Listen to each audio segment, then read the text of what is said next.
அனைவருக்கும் வணக்கம். நான் அமுதா, உதவி பேராசிரியை, டாக்டர் எஸ்என்எஸ் கல்வியியல் கல்லூரி, கோவை. இன்றைக்கி நம்ம நுண்ணிலை கற்பித்தல் திறன்களை பற்றி பார்க்க போகிறோம். பொதுவாக நுண்ணிலை கற்பித்தல்னால் என்ன, அது ஏன் நம்ம பயன்படுத்துகிறோம், அதனால் என்ன நன்மைகள், இதை பற்றி நம்ம ஏற்கனவே பார்த்தோம். இன்றைக்கி நம்ம நுண்ணிலை கற்பித்தல்னால் என்னன்னு பார்க்க போகிறோம். நுண்ணிலை கற்பித்தல்னால் என்ன? இது ஒரு ஆசிரியர் பயிற்சி நுட்பம். இது ஒரு கற்பித்தல் நுட்பம் கிடையாதுன்னு நம்ம பார்த்தோம். நுண்ணிலை கற்பித்தலில் என்னென்ன திறன்கள் இருக்குது? பாடம் தொடங்குதல் திறன், விளக்குதல் திறன், கரும்பலகை பயன்படுத்தும் திறன், வலுவூட்டுதல் திறன், கிளர்வினா திறன், இந்த மாதிரி பாடம் முடித்தல் திறன், இது போல் பல திறன்கள் இருக்குது. இதில் நம்ம இன்றைக்கி முதலாக நம்ம என்ன பார்க்க போகிறோம்னா பாடம் தொடங்கும் திறன். பாடத்தை தொடங்குவது அப்படிங்கிறது ஒவ்வொரு ஆசிரியர் பயிற்சி மாணவருக்கும் ரொம்ப கடினமானதும் சவாலானது ஒரு செயல்.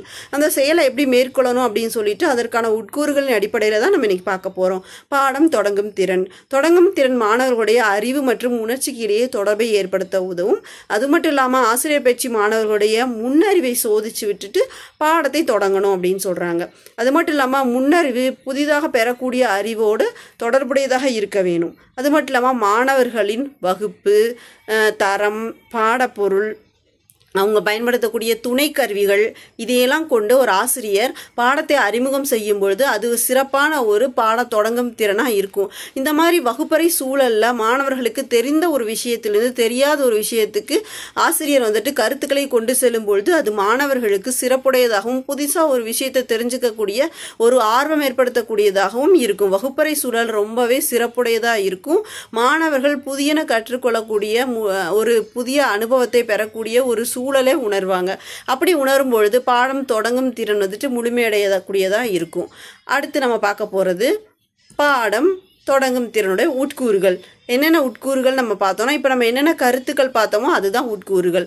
அதாவது முன்னறிவை பயன்படுத்துதல் அல்லது சோதித்தல், அடுத்து பொருத்தமான துணை கருவிகளை பயன்படுத்துதல், அடுத்து பாடத்தின் முக்கிய கருத்தோடு தொடர்பு படுத்தி தொடங்கும் திறனை கற்பித்தல்.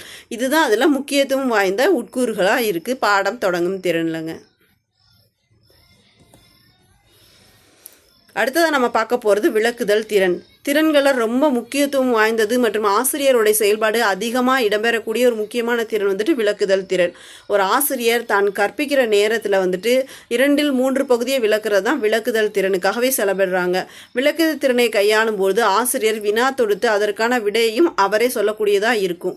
விளக்கம் அளிக்கும் பொழுது வார்த்தையில் சரளமாக பேசக்கூடிய திறன் பெற்றவங்களாக அவங்க இருக்கணும்.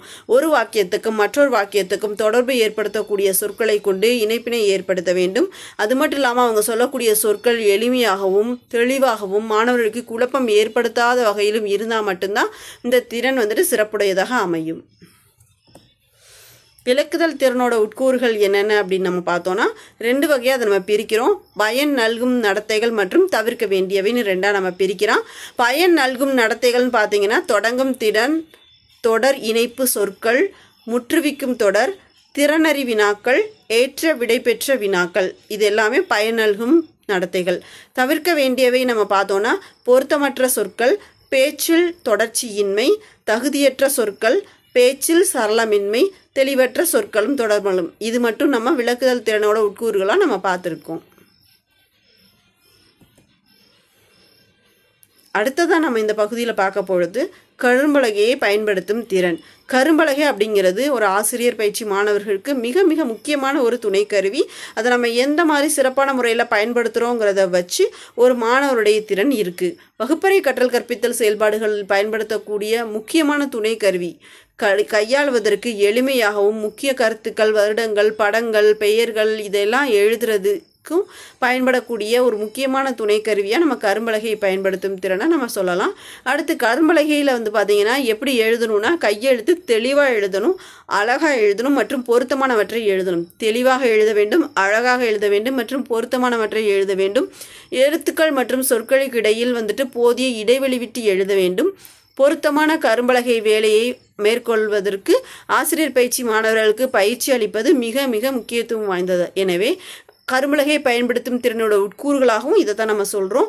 கையெழுத்தில் தெளிவு, எழுத்துக்கள் மற்றும் சொற்களுக்கிடையே இடைவெளி மற்றும் நேர்த்தி, பொருத்தமான கரும்பலகை வேலை, இந்த 3 அடிப்படையில் கரும்பலகை பயன்படுத்தும் திறனை நம்ம உட்கூறுகளாக நம்ம மதிப்பீடு செய்யலாம். அடுத்ததாக நம்ம பார்க்க போகிறது பல்வகை தூண்டல்களை பயன்படுத்தும் திறன். பல்வேறு தூண்டல்களை பயன்படுத்தும் திறன் அப்படிங்கிறதுக்காக நம்ம எதுக்கு பயன்படுத்துகிறோம் நீங்கள் பார்த்தீங்கன்னா, பொதுவாக அன்று கற்றல் கற்பித்தல் செயல்பாடுகள் வந்துட்டு மாணவர்களுடைய கவனத்தை அடிப்படையாக கொண்டவை. மாணவர்களுடைய கவனம் நிலையற்றது, ஒரே நேரத்தில் இருக்காது. 10 நிமிஷத்துக்கு மேலே ஒரு மாணவனுடைய கவனத்தை நம்மளால் நிலை நிறுத்த முடியாது.